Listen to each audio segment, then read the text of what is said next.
Hi, here is my setup. You can see the Raspberry Pi, the screen connected to the Raspberry Pi and the keyboard.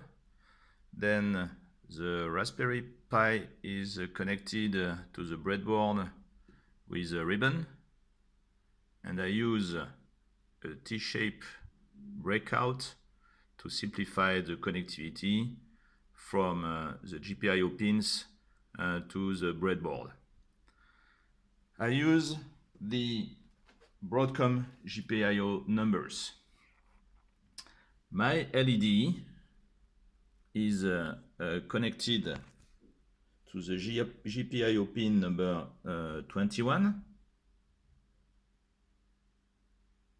and then to the ground through a 330 ohm resistor.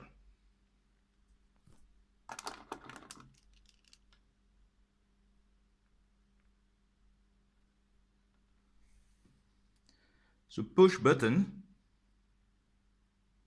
is connected to the power here with the resistor. So power is here. And to the ground with the resistor and to pin 6.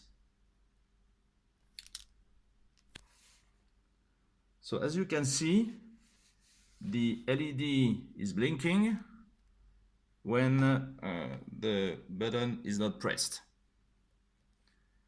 If I press the button, the LED stays on. And if I stop pressing it, then the LED starts to blink again.